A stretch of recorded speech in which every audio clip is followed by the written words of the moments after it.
बिस्मिल्लाहिर्रहमानिर्रहीम। अस्सलामु अलैकुम वरहमतुल्लाहि वबरकातुहू। स्टूडेंट्स, आज हमारा सीरत नबी सल्लल्लाहु अलैहि वसल्लम में टॉपिक है हिजरत मदीना। हिजरत मदीना जो है ये सफ़र 1490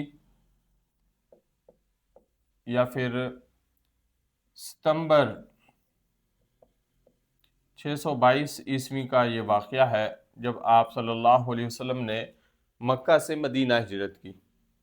हिजरत का लफ्ज़ी मतलब होता है छोड़ना, तर्क कर देना। ठीक है कि आप सल्लल्लाहु अलैहि वसल्लम ने मक्का जो है उसको छोड़ दिया और मदीना आप सल्लल्लाहु अलैहि वसल्लम रवाना हो गए, इसलिए इसको हिजरत कहते हैं, हिजरत मदीना। हिजरत मदीना के बारे में हम इंशाल्लाह तफसील के साथ तरतीब के साथ पढ़ेंगे। तो 26 सफ़र की बात है। 26 सफ़र को कुरैश मक्का ने एक इजलास बुलाया दारुन नदवा में। दारुन नदवा के बारे में हमने पहले पढ़ा था कि ये एक इमारत थी जहाँ पर कुरैश के लोग मिलकर आपस में कोई मुशावरत करते थे और किसी भी तरह का कोई मामला होता था जिसका ताल्लुक़ कबाइल से होता था तो वो इस इमारत के अंदर तय पाता था। जिस तरह हमारे यहाँ पार्लियामेंट होती है तो ये उनकी दरअसल पार्लियामेंट थी।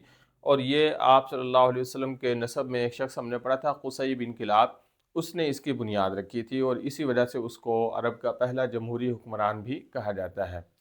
वहाँ पर इजलास बुलाया और इजलास का जो एजेंडा किया था कि आप सल्लल्लाहु अलैहि वसल्लम के साथ किस तरह निपटा जाए, मुसलमानों के साथ किस तरह निपटा जाए कि आहिस्ता आहिस्ता मुसलमान जो है यहाँ से छोड़कर, क्योंकि बैत अक़बा ऊला और सानी हम पीछे पड़ चुके हैं कि मदीना में मुसलमानों को महफूज एक पनाहगाह मिल गई कि आहिस्ता आहिस्ता मुसलमान यहाँ से छोड़कर जा रहे हैं। तो मुख्तलिफ जो है तजावीज़ उसके अंदर दी गई। तो उसके अंदर एक जो है वो नजदी शेख भी शामिल हुआ। नजदी शेख कौन था? ये दरअसल शैतान था। जब ये इजलास हो रहा था तो लोगों ने पूछा, क्योंकि उसको जानते नहीं थे कि तुम कौन हो। तो शैतान ने कहा कि मैं नजद, जो सऊदी अरब का एक इलाका है, वहाँ का एक शेख हूँ, तो मैं भी आपकी मुशावरत में शरीक होना चाहता हूँ। तो उन्होंने कहा कि ठीक है, आप भी आ जाएं। तो उसमें मुख्तलिफ आरा पेश की गई। किसी ने कहा कि आप सल्लल्लाहु अलैहि वसल्लम को क़ैद कर दिया जाए, किसी ने कहा कि आपको जलावतन कर दिया जाए। लेकिन जो तजवीज़ है, जो जिस पर फैसला हुआ, वो अबू जहल ने पेश की।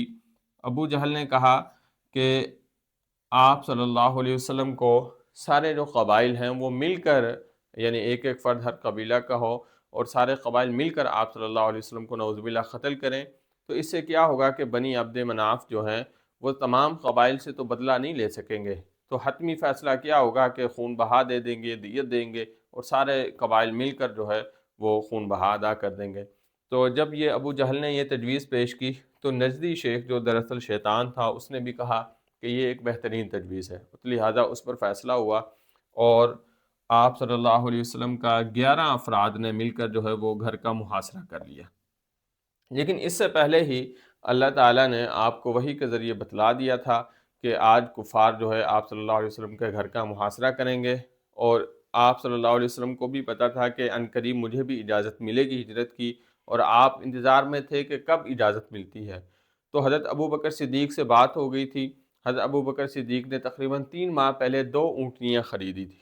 उनमें एक ऊँटनी जो थी वो कस्वा भी शामिल थी, जो आप सल्लल्लाहु अलैहि वसल्लम की एक मशहूर ऊँटनी है।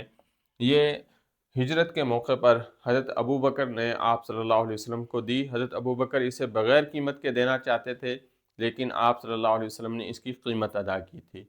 तो वो ऊँटनियाँ भी तैयार थीं और आप सल्लल्लाहु अलैहि वसल्लम को भी पता लग गया था कि आज मेरे घर का मुहासरा किया जाएगा। तो आप सल्लल्लाहु अलैहि वसल्लम सूरा यासीन पढ़ते हुए घर से निकले और हज़रत अली रज़ी अल्लाह ताला अन्हु को अपने बिस्तर पर लिटाया कि वो कुफ़ार की, कुरैश की अमानतें वापस कर कर फिर मदीना आ जाएं। जब वहाँ से निकले तो आप सल्लल्लाहु अलैहि वसल्लम जो है वो गारे सौर पहुँचे। गारे सौर दरअसल मक्का से 3 मील के फासले पर एक गार है। ठीक है, उसको गारे सौर कहा जाता है। और ये जो गारे सौर है ये मदीना के उल्ट जानिब है, यानी अगर मक्का से मदीना को जाएंगे तो फिर रास्ते में नहीं बल्कि दूसरी साइड पर जो है गारे सौर है। तो आप सल्लल्लाहु अलैहि वसल्लम ने इसका इंतखाब किया और गारे सौर के अंदर आप सल्लल्लाहु अलैहि वसल्लम ने पहले से कह दिया था हज़रत अबू बकर रज़ी अल्लाह तआला अन्हु को कि आज हमने रात को निकल जाना है। تو ابو بکر اور آپ صلی اللہ علیہ وسلم دونوں جو ہے وہ 3 دن تک غار ثور کے اندر چھپے رہے۔ پھر جب پتہ چلا، کیونکہ عرب کے اندر رواج تھا کہ عرب کے لوگ چاہے جتنا مرضی کوئی سخت دشمن ہوتا تھا، اس کے گھر کے اندر کبھی نہیں داخل ہوتے تھے، یعنی وہ اس چار چادر اور چار دیواری کا تقدس جو ہے اس کا بہت زیادہ خیال رکھتے تھے، تو اس لیے وہ گھر کے اندر داخل نہیں ہوئے۔ انہوں نے انتظار کیا آپ صلی اللہ علیہ وسلم کے باہر نکلنے کا، لیکن کسی شخص نے ان کو آ کے بتایا کہ محمد تو تمہارے سروں میں خاک ڈال کر وہ نکل گئے ہیں یہاں سے۔ تو جب انہیں پتہ چلا تو پھر انہوں نے تحقیق کی، تو حضرت علی جو ہے آپ صلی اللہ علیہ وسلم کے بستر پر موجود تھے، تو پھر کفار نے آپ صلی اللہ علیہ وسلم کو گرفتار کرنے پر 100 اونٹ جو ہے وہ انعام رکھا، اور آپ صلی اللہ علیہ وسلم کا جو ہے وہ پیچھا کرنا شروع کر دیا۔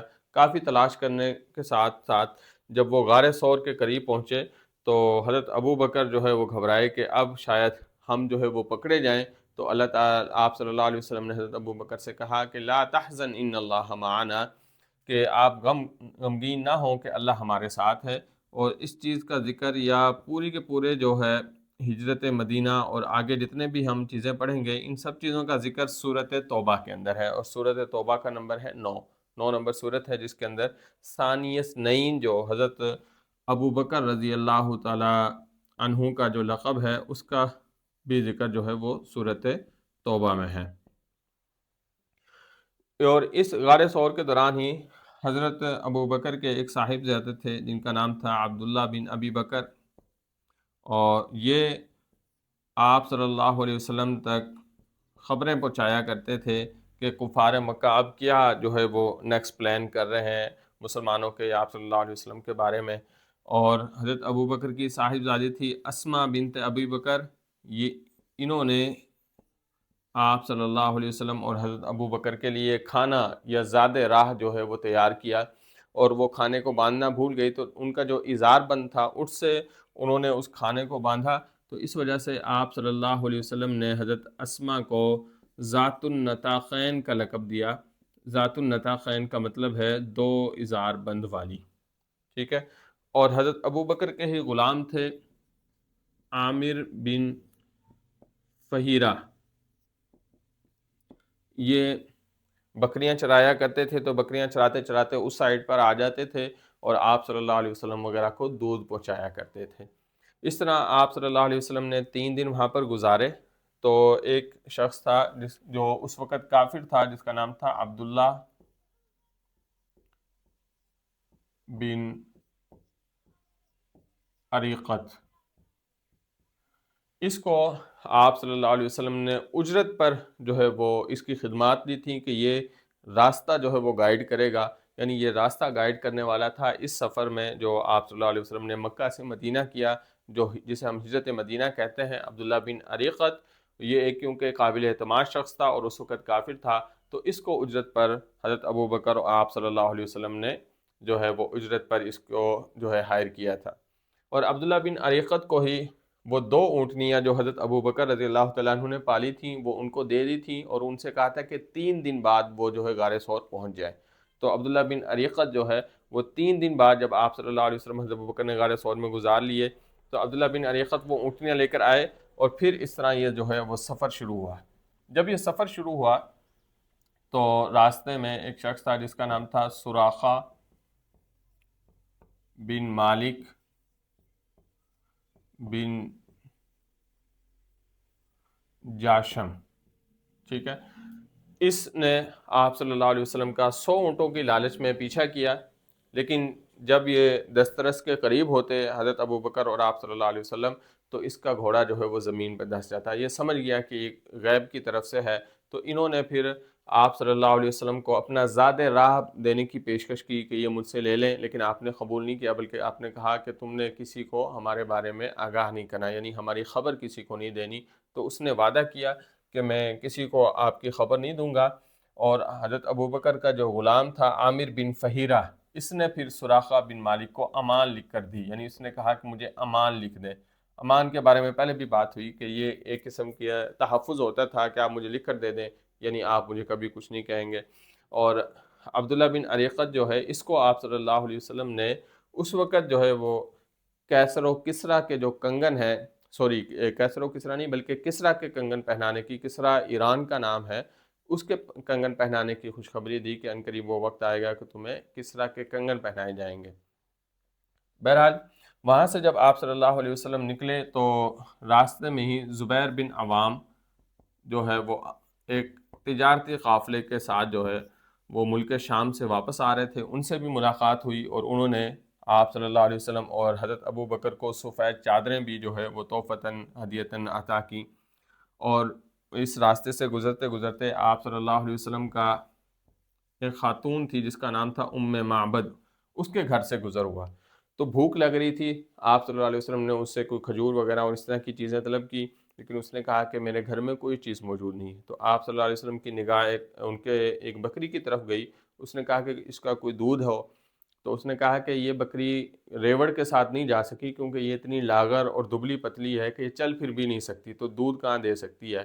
तो आप सल्लल्लाहु अलैहि वसल्लम ने बिस्मिल्लाह पढ़कर उसका दूध दोना शुरू किया, तो उनके घर के बर्तन भर गए। उम्मे माबद ने भी जो है वो दूध जो है वो नोश किया, हज़रत अबू बकर ने, आप सल्लल्लाहु अलैहि वसल्लम ने, और फिर दोबारा उनके बर्तन भर गए। जब उनका शौहर घर आया तो वो बड़ा हैरान भी हुआ कि ये दूध कहाँ से आ गया, और उम्मे माबद जो है वो मुसलमान हो गई। और उनका जो शौहर है उसने भी वादा किया कि मैं सुबह जाकर आप सल्लल्लाहु अलैहि वसल्लम से मिलूंगा, यानी मैं भी मुसलमान हो जाऊंगा। वहाँ से चलते चलते फिर आप सल्लल्लाहु अलैहि वसल्लम कुबा की बस्ती पहुँचे। ये जो सफ़र था, हमने जैसे पहले पढ़ा कि 26 सफ़र को वो इजलास हुआ था, और उसके बाद 27 सफ़र को आपने 3 दिन तक जो है गारे सौर में गुजारे थे, और फिर यकम रबीउल अव्वल को ये सफ़र शुरू हुआ। और जब आप सल्लल्लाहु अलैहि वसल्लम कुबा में पहुँचे तो उस वक़्त 8 रबीउल अव्वल जो है वो तारीख़ हो चुकी थी। कुबा में फिर आप सल्लल्लाहु अलैहि वसल्लम ने एक शख्स थे, ये मर्द सहाबी हैं, कलसूम बिन हदम, उनके घर आप सल्लल्लाहु अलैहि वसल्लम ने क़याम किया कुबा के अंदर। और कलसूम बिन हदम की जगह पर ही सबसे पहली जो मस्जिद है इस्लाम की, जिसे मस्जिद कुबा कहा जाता है, वो तामीर की गई। और मस्जिद कुबा को कुरान मजीद में मस्जिद तक़वा का नाम दिया गया है कि लमस्जिदुन उस्सिसा अला तक़वा, कि वो मस्जिद जिसकी बुनियाद रखी गई तक़वा की बुनियाद पर, यानी ऐसी मस्जिद तो तामीर की गई तक़वा की बुनियाद पर। और इसका जिक्र भी सूरत तौबा में है। यहाँ पर आप सल्लल्लाहु अलैहि वसल्लम ने जो है वो क़याम किया, और क़याम करने के बाद फिर आप जब मदीना की तरफ रवाना हुए, क्योंकि ये जो कुबा की बस्ती है ये मदीना से कुछ पहले थी, तो रास्ते में महल्ला बनी जो सालिम था वहाँ पर जुम्मे का वक्त हो गया। तो सबसे पहला जुम्मा जो आप सल्लल्लाहु अलैहि वसल्लम ने अदा किया वो महल्ला बनी सालिम के अंदर आप सल्लल्लाहु अलैहि वसल्लम ने पहला जुम्मा अदा किया। और मुसलमानों ने भी आप सल्लल्लाहु अलैहि वसल्लम के हमरा ये जुम्मा अदा किया। वैसे हम जुम्मे के बारे में पिछले लेक्चर में भी पढ़ चुके हैं कि ये सबसे पहले जो असद बिन ज़रारा ने मदीना में इसका क़याम किया था, और ज़माना जाहिलियत में इसे योम अरूबा कहा जाता था, और अंसार ने इसे जुम्मा, यानी जुम्मा जो हम जुम्मे का दिन कहते हैं, इस जुम्मे को अरूबा कहते थे पहले जुम्मे के दिन को। तो अंसार ने ये जुम्मा कायम किया था और जुम्मे का नाम दिया, और अल्लाह ताला ने भी इसको बरकरार रखा। उसके बाद फिर आप सल्लल्लाहु अलैहि वसल्लम जो है मदीना पहुँचे। मदीना में पहले से ही इंतज़ार होता था आप सल्लल्लाहु अलैहि वसल्लम की आमद का कि आप जो है वो तशरीफ़ लाने वाले हैं। तो एक यहूदी जो अपने घर की छत पर चढ़ा हुआ था उसने आप सल्लल्लाहु अलैहि वसल्लम को दूर से पहचान लिया, और उसने सबसे पहले मदीना वालों को आप सल्लल्लाहु अलैहि वसल्लम की आमद की खबर दी। जब खबर दी तो ख़वातीन, बच्चियाँ और सारे लोग आपके इस्तकबाल के लिए उमड़ आए, और ख़वातीन अपने घरों की छतों पर चढ़ गई, और हर जो शख्स है मुसलमान उसकी ख्वाहिश थी कि आप सल्लल्लाहु अलैहि वसल्लम उसके घर तशरीफ़ लाएँ। लेकिन आपने कहा कि मेरी जो ये ऊँटनी है ये मामूर मिन अल्लाह है, अल्लाह की तरफ से इसे हुक्म दिया गया है, ये जहाँ बैठेगी मैं वहीं पर क़याम करूँगा। लेकिन आप सल्लल्लाहु अलैहि वसल्लम की ख्वाहिश थी कि कबीला बनी नज्जार, जो आप सल्लल्लाहु अलैहि वसल्लम के दादा अब्दुल मुत्तलिब के मामूओं का कबीला था, यानी अब्दुल मुत्तलिब की जो वालदा थी वो कबीला बनी नज्जार से थी। तो आप सल्लल्लाहु अलैहि वसल्लम की ख्वाहिश थी कि बनी नज्जार में मैं जो है वो पड़ाव अपना रिहाइश इख्तियार करूँ। तो बनी नज्जार से जो है ताल्लुक़ रखने वाले शख्स थे हज़रत अबू अयूब अंसारी, उनके घर जो है फिर ये ऊँटनी जाकर ठहरी। तो आप सल्लल्लाहु अलैहि वसल्लम ने ان کے گھر قیام کیا، اور ابو ایوب انصاری کا اصل نام تھا خالد بن سعید، ٹھیک ہے۔ اور ابو ایوب انصاری کے گھر کی 2 منزلیں تھیں، تو آپ کو ابو ایوب انصاری نے کہا کہ آپ اوپر والی منزل میں رہیں اور میں نیچے والی منزل میں، کہ ایسا نہیں، یعنی یہ مناسب نہیں ہے کہ ہم آپ کے، یعنی میں اور میرا خاندان آپ کے اوپر رہیں، اوپر والی منزل میں رہے۔ لیکن آپ صلی اللہ علیہ وسلم نے کہا کہ نہیں، میرے سے کیونکہ بہت سے لوگ ملنے آئیں گے، ملاقات کرنے آئیں گے، اس وجہ سے آپ کی جو فیملی اسے تکلیف ہوگی، تو آپ نے نیچے والی جو منزل ہے اس کا اپنے لیے جو ہے وہ تعین کیا، اور ابو ایوب انصاری اوپر والے منزل میں اپنے گھر کے جو ہے وہ اور ان کی فیملی قیام پذیر ہوئی۔ اس کے بعد وہیں پر ایک خالی جگہ تھی جو کہ 2 یتیم بچے سہل اور سہیل کی ملکیت تھی۔ ان کا تعلق بھی قبیلہ بنو نجار سے تھا، کیونکہ وہ جو بستی تھی قبیلہ بنو نجار کی تھی، وہاں پر ان کے جو ہے وہ گھر تھے۔ تو آپ صلی اللہ علیہ وسلم نے اسے مسجد کے لیے جو ہے وہ پسند کیا۔ یہ اسلام کی سب سے پہلی مسجد ہم ابھی پڑھ چکے ہیں، وہ قباء تھی، تو آپ صلی اللہ علیہ وسلم نے مسجد نبوی کے لیے اسے پسند کیا۔ تو ان دونوں جو بچے تھے یتیم، انہوں نے فری میں یہ جگہ دینا چاہی، لیکن آپ صلی اللہ علیہ وسلم نے اسے پسند نہیں کیا کہ میں فری میں 2 یتیم بچوں کی جو جگہ ہے اسے حاصل کروں۔ تو آپ صلی اللہ علیہ وسلم نے حضرت ابو بکر کو یہ حکم دیا کہ وہ اس کی قیمت ادا کریں۔ تو حضرت ابو بکر رضی اللہ تعالیٰ عنہ نے 10 دینار جو ہے اس کی قیمت ادا کی۔ یہ بڑا امپورٹنٹ پوائنٹ ہے، اکثر پبلک سروس کمیشن کے اندر پوچھا بھی جاتا ہے، اور اس کے بارے میں کافی لوگوں کو کافی کوشچنز بھی، یعنی مس انڈرسٹینڈنگ بھی ہوتی ہے۔ اور یہ جو بات ہے، یہ فتح الباری جو شرح بخاری کی صحیح بخاری کی شرح ہے، اس کے اندر یہ لکھا ہوا ہے کہ 10 دینار حضرت ابو بکر رضی اللہ تعالیٰ عنہ نے مسجد جو نبوی ہے اس کی قیمت ادا کی، اور مسجد نبوی اسلام کی دوسری مسجد ہے۔ مسجد نبوی کے بالکل متصل ہی کچھ جو ہے وہ جگہ تھی جہاں پر حجرات امہات المؤمنین تعمیر کیے گئے۔ حجرات، حجرے کی جمع حجرہ کمرے کو کہتے ہیں۔ تو اس وقت تک آپ صلی اللہ علیہ وسلم کے 3 نکاح ہوئے تھے، ایک حضرت خدیجہ سے جو 10 نبی میں فوت ہو گئی تھی، اب 2 آپ صلی اللہ علیہ وسلم کی جو تھیں بیویاں، یعنی ازواج مطہرات، وہ زندہ تھیں، حضرت سودا اور حضرت عائشہ رضی اللہ تعالی عنہما۔ تو ان دونوں کے لیے شروع میں 2 حجرات تعمیر کیے گئے، ٹھیک ہے۔ ان 2 حجرات کے بعد پھر جیسے جیسے آپ صلی اللہ علیہ وسلم کے نکاح ہوتے رہے، تو ہر جو آپ صلی اللہ علیہ وسلم کی بیوی تھی، ہر زوجہ کے لیے علیحدہ علیحدہ حجرہ قائم کیا گیا۔ اور اس کے بعد جو مسجد نبوی ہے اس کا جو صحن تھا، اس صحن کو، کیونکہ عربی کے اندر صحن کو کہتے ہیں صفہ، تو وہاں پر جو لوگ تعلیم حاصل کیا کرتے تھے ان کو اصحاب صفہ کہا جاتا ہے۔ تو یہ جو صفہ ہے یہ اسلام کی پہلی یونیورسٹی ہے یا اسلام کی پہلی درسگاہ ہے۔ یہ ہم نے ہجرت مدینہ کے بارے میں سارا پڑھ لیا، مسجد قباء کی تعمیر، مسجد نبوی کی تعمیر، اور آپ صلی اللہ علیہ وسلم کے حجرات امہات المومنین، یعنی جب یہ حجرات مکمل ہو گئے تو آپ ابو ایوب انصاری کے گھر سے ان حجرات میں شفٹ ہو گئے۔ آگے ہم نے جو ہے یکم ہجری کے جتنے بھی واقعات ہیں اس میں میثاق مدینہ اور مواخات مدینہ اور دوسری چیزیں، اذان کی ابتدا ہے، یہ تمام چیزیں انشاءاللہ ہم اگلے لیکچر کے اندر پڑھیں گے۔ مجھے امید ہے کہ یہ لیکچر آپ کے لیے مفید ثابت ہو رہے ہوں گے، اور اگر آپ کو یہ فائدہ دے رہے ہیں یا آپ کا کسی بھی قسم کا کوئی سوال ہے تو آپ ضرور مجھ سے کمنٹ کے اندر پوچھ سکتے ہیں۔ اگلے لیکچر تک کے لیے اللہ حافظ۔